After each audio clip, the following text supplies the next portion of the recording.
Well, it's been a long time since I've been on Ask.fm. I wonder what's going on now. Ah, fuck. I don't give a shit about Yu-Gi-Oh! Only Pokemon the card game. The video title, though, might suggest being retarded, so I'm going to give it to a couple of friends of mine. They wouldn't mind, I hope. What the actual shit? I'm butt naked.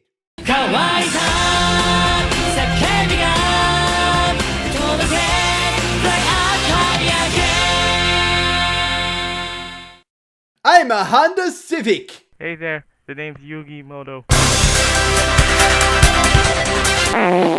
And this is a shadow game. And it's time to duel. Also, I know the video is old and stuff, but fuck it. Nobody is talking about it. So, I lost all my pants. All my pants. I summon Kuribo to do literally nothing. Miho slaps me in my sleep. And I got a 10-foot monkey boner from it. Am I supposed to say something? Literally nothing! I ate too much cheese. No, wait, that was my underwear. You know what? Fuck it. I'll set a monster, then activate Don't Do Shit All for 3 turns. I activate my underpants, and now I shall eat them. Majestic bastard. He gains 3,000 life points while also inflicting 3,000 damage to your life points. Tristan may be stupid, but at least his cards are smart. Okay. Now what? Now I summon Little D. Then I activate Stem Pack. That's gross. And now I do nothing. Rock and roll into the bowl. I need to get a new video out soon. Yugi, what does the scouter say about his duelist No. I summon my bean soldier to cut off your crappy intro and inflict 1400 damage. Hey there everyone, Omega Snake here. And yes, I'm still working on part 4, hopefully I'll be done soon. But I thought I'd take a little break to talk about something, and I've been wanting to do this rant for a while. See, I'm really into Yu-Gi-Oh! And lately I've been hearing a lot about this new mechanic called pendulum summoning. But when it comes to that, a lot of the times I just hear a lot of whining and complaining about how it's broken, how easy it is to summon monsters, or how I want to quit now, and things like that. And it just makes me shake my head. Well, Snake, it's kind of true to why people would quit. I mean, growing up with Yu-Gi-Oh!, we all remember that in order to summon these high-star monsters, we had to sacrifice monsters instead of just laying them out on the field in just an instant. We had to sacrifice them.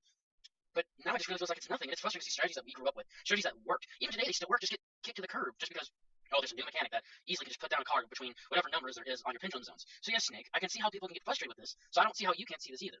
I send 3 monsters from my hand to the graveyard and special summon Montage Dragon. Or I tribute 2 of your monsters and special summon Lava Golem. Or I have 4 fairy types in the graveyard so I can special summon Arc Lord Christia. Look, my point is, prior to Pendulum monsters, there have been ways to summon monsters that are high level without tribute summoning. And even then, what strategies? Up until Pharaonic Guardian, decks were pretty much who can get the bigger beat sticks out. And prior to Pharaonic Guardian, let me banish 3 Fiend-type monsters from my graveyard and summon Dark Necrofear. I activate Gold Sarcophagus to make the fact that you mentioned Archlord Christia come up later. I activate Tremendous Fire to roast this guy's face and inflict 1000 damage. I mean, look at this. What type of duelist use deck scouters? It disgusts me. For those of you who don't know, pendulum summoning is a new mechanic introduced with these new cards called pendulum monsters. You can place them into these new zones called pendulum zones, and depending on where you put them, you use the blue number for the left one or the red number for the right one. Once you have both pendulum zones filled, you can then summon as many monsters in your hand as you want to the field with the pendulum summoning, as long as their levels stay within the numbers on both sides. So if the blue one is 2 and the red one is 8, you can only summon monsters between level 3 and 7. Yeah, it cannot be on the same number. But yeah, you can basically summon all monsters in your hand in one move with pendulum summoning. And remind me how this isn't a little much, man? Like, do you know what can happen with an advantage like that? Seriously, Snake, did you ever consider, like, dry decks? Like, with being able to summon monsters start 3 to 7, some could summon a good number of monsters with the effects that aid them in their deck type. I activate Spellbook of Secrets because what the hell is a Tridex? According to my basic reading on the card itself, it's actually the brother of Little D. And I activate Murian Curry. Yay! I like Golden Tea. I activate my underpants. And I hear that, people saying it's really broken and stuff, but that's because people don't think. Wow, dude. Wasn't that a little harsh? I mean, did you even think to reword how you were going to rant about this? I mean, I know you're blunt, but damn, man. All you have to do is think about the cons of it, and just think rationally. Here, I'll use a few examples. For example, yeah, you can bring out all your monsters, but if you decide to go all in, you also lose your hand advantage.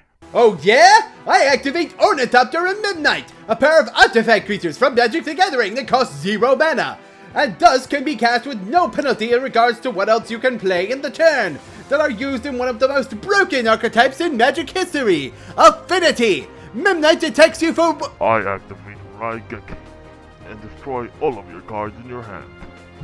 But what? End turn. And here's the really bad news.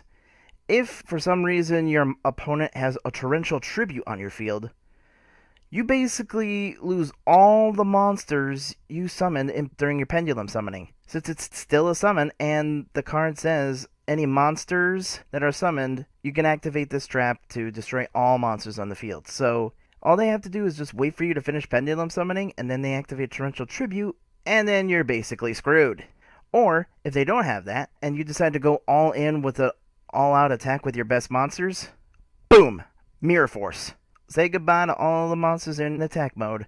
I'ma just leave this right here. You just activated my trap card, Solemn Warning, which not only gets rid of 2,000 of my life points, but also prevents Jinzo from even hitting the field. Are you sure that's a good idea? Because we need you and my underpants needs you too. Oh yeah, sure, Dark Magician, don't use your underpants or something. I'm too busy doing this kind of submission. I summon Clown Zombie and set it to attack, inflicting 1350 damage. Yes, because Jinzo is simply one card, a card that not many people even use, may I add, and still have ways around it, such as Skill Drain, Lose One Turn, and the previously mentioned Solemn Warning. Basically, Jinzo is not the end-all be-all of trap cards, not to mention cards like Lightning Vortex, Dark Hole, and Raigeki. I'm impressed, D-Girl. You're becoming an excellent tool. And people don't also realize that you can only pendulum summon once per turn, so if you do that, you can't pendulum summon anymore that turn. And you also can't rely on the monsters in your pendulum zone because they can't switch between the monster card zone and the pendulum zone. They have to stay where they are, so if you get screwed over, you can't move them from the pendulum zone to your monster zone to protect you. And there's plenty of other things too that people can do.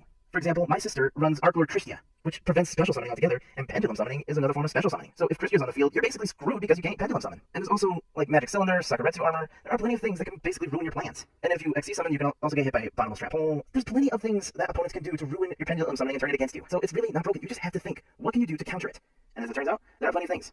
Oh, and you can also stop pendulum summoning altogether because when you're in the pendulum zones, those monster cards are treated as spell cards, and they are vulnerable to card effects that destroy spells and traps like Mystical Space Typhoon. Also, I know Joe also gonna say, but that's situational and all that, but everything is situational, okay? Snake, I understand what you were trying to get across, but you need to think.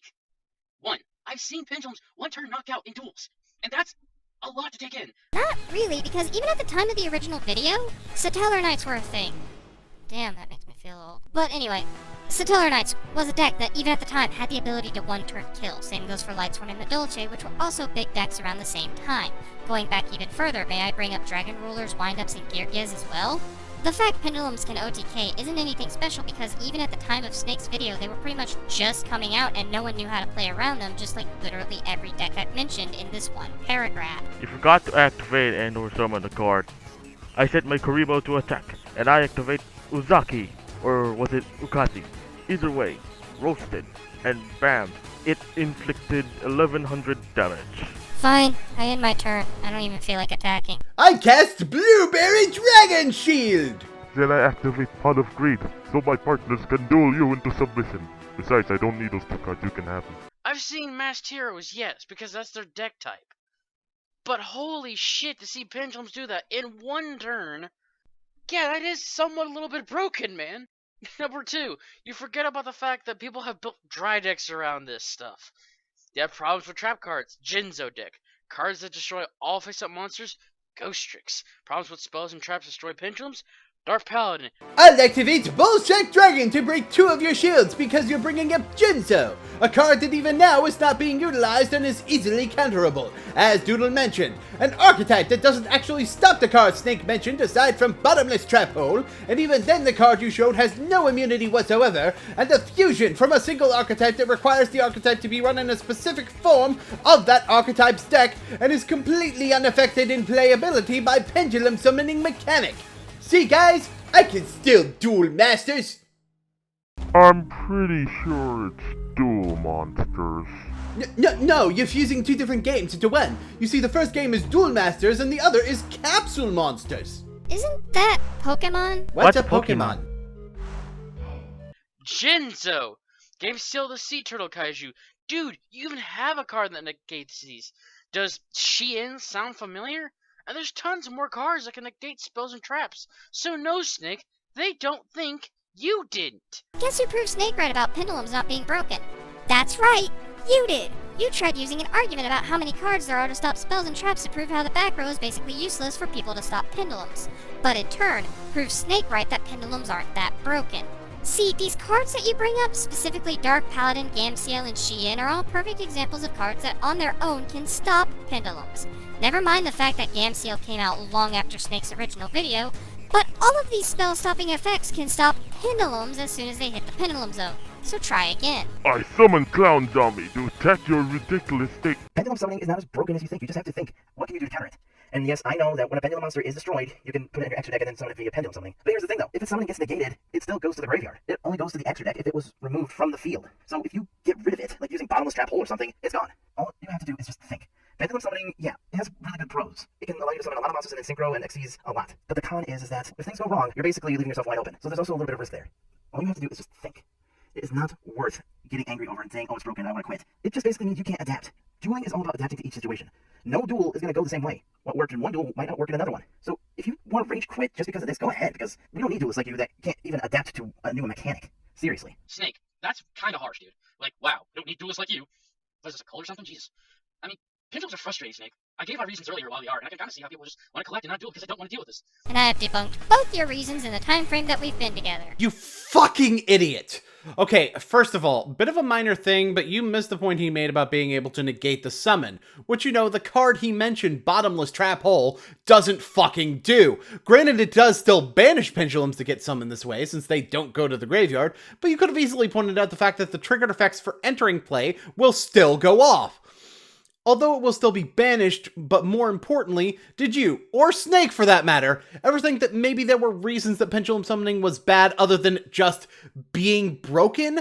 Like, for example, my reasoning. It's needlessly complicated and results in decks that require specific cards more often than it even used to, resulting in an increase in the price of cards that get used in decks even more so than was already the case?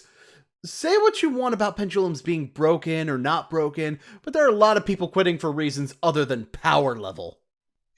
Also, Snake, I forgot to mention Qwilforts! You want to bring up Qliforts? Let's bring up Qliforts. You see, here's the wonderful thing about your Qliforts make pendulums broken argument. The video that you're commentating on was made in August 2014.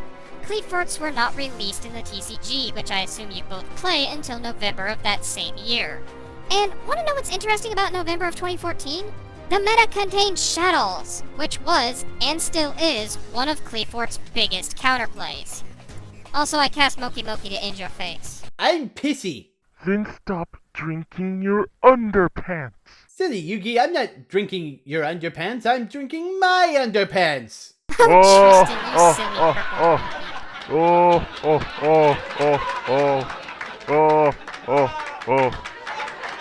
That's Tristan for you.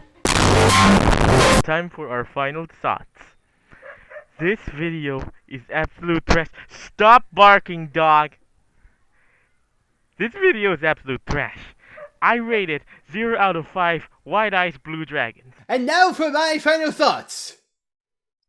You're both fucking stupid. I'm tired and I want to go home. Whoosh. Yugi, I have one majestic, mysterious, and beauticious question. Can dark magicians fly? I don't remember them doing so.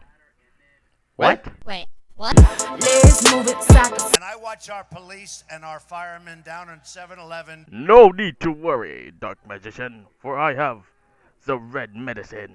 Caw. Well, shit. I summon Go! Tristan, the duel's over. down.